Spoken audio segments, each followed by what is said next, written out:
क्या आप जोड़ों के दर्द से परेशान हैं, या फिर आपके बाल बहुत झड़ रहे हैं, या फिर आपको थकान महसूस हो रही है? तो ये वीडियो एंड तक ज़रूर देखिए, क्योंकि इस वीडियो में इन सब का जो मेन कारण है विटामिन डी की कमी, इसके बारे में हम बात करेंगे और विटामिन डी की कमी से होने वाले रोग, लक्षण, कारण और उपचार के बारे में बात करेंगे। नमस्कार, मैं doctor Mukundini, yoga with pure Ayurveda में आप सबका स्वागत है। जैसा कि हम सब जानते हैं, आजकल की जो भागदौड़ भरी ज़िंदगी है, इसमें हम खुद के लिए वक्त नहीं निकाल पाते और इसका असर हमारी हेल्थ के ऊपर होता है। इसीलिए हमें अपनी दिनचर्या में थोड़ा बदलाव करना चाहिए और खुद के लिए थोड़ा वक्त निकालना चाहिए।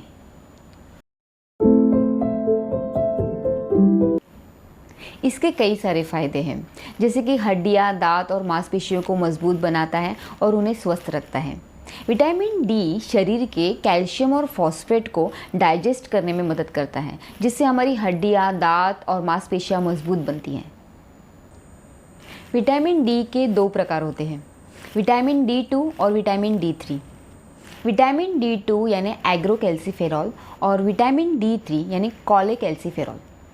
विटामिन डी2 प्लांट्स में, पौधों में उत्पन्न होता है और विटामिन डी3 मनुष्य शरीर में, स्किन में उत्पन्न होता है। जब हमारी स्किन सूरज की किरणों के संपर्क में आती है, तब हमारे शरीर में विटामिन डी3 बनता है। रोज़ के खाने में कितनी मात्रा विटामिन डी की लेनी चाहिए? तो 1 साल के बच्चे तक हमें 400 इंटरनेशनल यूनिट तक विटामिन डी देना पड़ता है और बड़ों में 600 यानी 600 इंटरनेशनल यूनिट तक कैल्शियम विटामिन डी हमें लेना चाहिए। विटामिन डी की कमी से क्या होता है? विटामिन डी की कमी के कारण हमारी इम्यूनिटी कमज़ोर होने लगती है, हम बहुत जल्दी थकने लगते हैं, हमें कमज़ोरी महसूस होने लगती है। इससे हमारी हड्डियां और दांतों में दर्द बना रहता है और हम बहुत जल्दी बीमार पड़ने लगते हैं। इससे हमारी हड्डियां और पतली हो जाती है और कमज़ोर हो जाती हैं। हाई ब्लड प्रेशर, डायबिटीज़ जैसे प्रॉब्लम होते हैं, शरीर में झुर्रियाँ आने लगती हैं, मांसपेशियों में कमज़ोरी आने लगती है, डिप्रेशन, तनाव जैसे प्रॉब्लम स्टार्ट हो जाते हैं, नींद बहुत ज़्यादा आने लगती है, कैंसर होने का भी खतरा बढ़ जाता है। साथ में ही बच्चों में रिकेट्स होने की संभावना हो सकती है। शरीर में विटामिन डी की कमी के कारण घाव या फिर चोट जल्दी भरती नहीं है। इसके कारण जलन और इन्फेक्शन होने का खतरा भी बढ़ जाता है। कुछ मामलों में विटामिन डी की कमी के कारण बाल झड़ने की समस्या सामने आती है। विटामिन डी एक न्यूट्रिएंट है जो हेयर फॉलिकल को बढ़ाने में मदद करता है। शरीर में अगर विटामिन डी की कमी हो जाती है तो बाल झड़ने की समस्या दिखने लगती है। अगर आप खुद में इन लक्षणों का अनुभव करते हैं तो डॉक्टर की सलाह से विटामिन डी की जांच ज़रूर कीजिए। जांच में अगर विटामिन डी की अधिक मात्रा में कमी मिले तो डॉक्टर की सलाह से हम सप्लीमेंट्स ले सकते हैं या फिर इंजेक्शन्स भी ले सकते हैं। आयुर्वेद में भी विटामिन डी की कमी के लिए कई सारे मेडिसिन बताए गए हैं, लेकिन इन्हें हमें डॉक्टर की परामर्श से ही लेना चाहिए। विटामिन डी की कमी किन लोगों में देखी जाती है? विटामिन डी की कमी यानी पोषण की कमी, ये ज़्यादा करके बच्चों में या फिर अधिक एज वाले लोगों में देखी जाती है। ये उन लोगों में ज़्यादा देखी जाती है जो बंद कमरे में रहते हैं, जिन्हें शुद्ध हवा और वातावरण नहीं मिलता, या फिर उन लोगों में देखी जाती है जो अधिक टाइम से बीमार है। जो डेयरी प्रोडक्ट्स जैसे कि दही, दूध, मक्खन ये कम मात्रा में लेते हैं या फिर लेते ही नहीं, उनमें भी विटामिन डी की कमी देखी जाती है। विटामिन डी की कमी के कारण होने वाले रोगों में हड्डियों की बीमारी हो सकती है, जैसे कि ऑस्टियोआर्थराइटिस हो सकता है, ऑस्टियोपोरोसिस हो सकता है, रूमेटॉइड आर्थराइटिस हो सकता है, या फिर हृदय संबंधित रोग हो सकते हैं, डायबिटीज़ हो सकता है, सूजन, संक्रमण जैसी बीमारियां हो सकती हैं, या फिर मल्टीपल स्क्लेरोसिस हो सकता है, मस्कुलर डिस्ट्रॉफी हो सकती है, कैंसर, दमा जैसी बीमारियां हो सकती हैं, या फिर बच्चों में रिकेट्स जैसी बीमारी हो सकती है। विटामिन डी के कमी के क्या क्या कारण होते हैं? तो उसमें सबसे पहले आता है अल्प खुराक। अगर आप आपके खाने में सही मात्रा में प्रोटीन्स, विटामिन्स और कैल्शियम लेते नहीं हैं तो भी विटामिन डी की कमी हो सकती है। उसके साथ ही साथ अगर आप शाकाहारी आहार का पालन करते हैं तो भी विटामिन डी की कमी हो सकती है। दूसरा आता है आसीन जीवन शैली। अपने शरीर में विटामिन डी बनने के लिए हमें सूर्य प्रकाश की, सूर्य किरणों की आवश्यकता होती है। अगर आपकी जीवन शैली ऐसी है कि आप सुबह जल्दी उठते नहीं हैं या फिर आप बंद कमरे में ही रहते हैं ज़्यादातर, तो भी आपको विटामिन डी की कमी हो सकती है। तीसरा आता है सांवली त्वचा।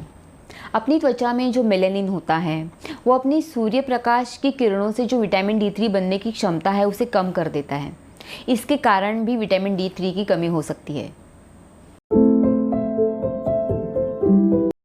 विटामिन डी की कमी को पूरा करने के लिए हमें हमारी जीवन शैली और खान पान में कुछ खास बदलाव करना पड़ता है।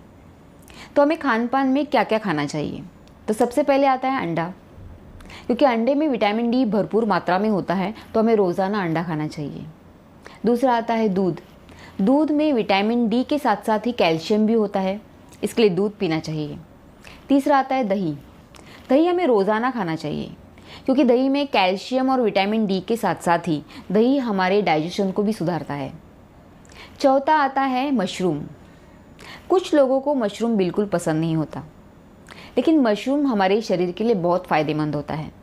मशरूम में vitamin B1, B2, B3, vitamin C और विटामिन डी भरपूर मात्रा में पाए जाते हैं।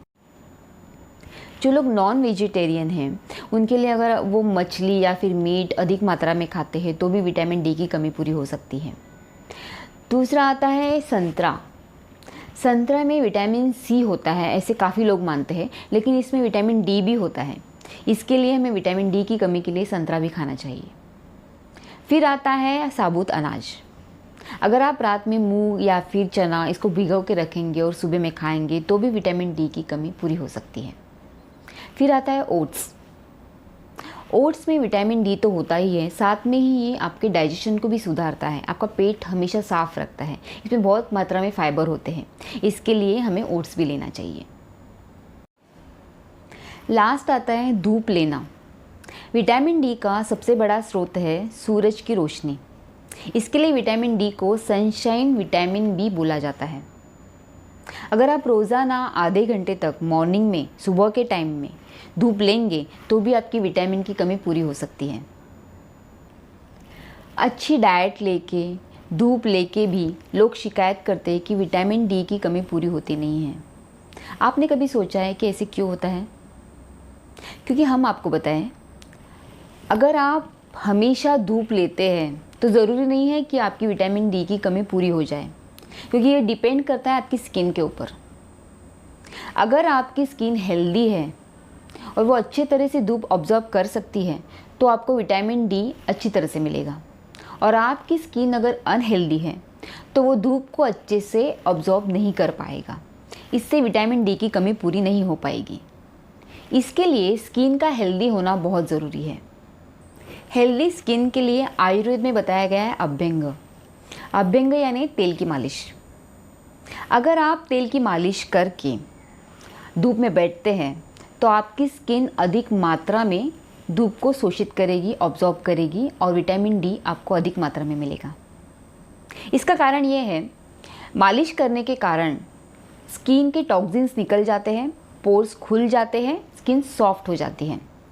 इससे आपकी शरीर में अधिक मात्रा में धूप ऑब्जॉर्ब की जाती है और विटामिन D3 आसानी से बनता है। इसीलिए हमें हफ्ते में एक बार मालिश करनी चाहिए और धूप में बैठना चाहिए, इससे हमें काफ़ी फ़ायदा मिलेगा। अगर ये वीडियो आपको अच्छा लगे तो इसे लाइक, शेयर, सब्सक्राइब और कमेंट ज़रूर कीजिए। Thank you so much for watching this video. फिर मिलते हैं अगले वीडियो में, तब तक के लिए नमस्कार।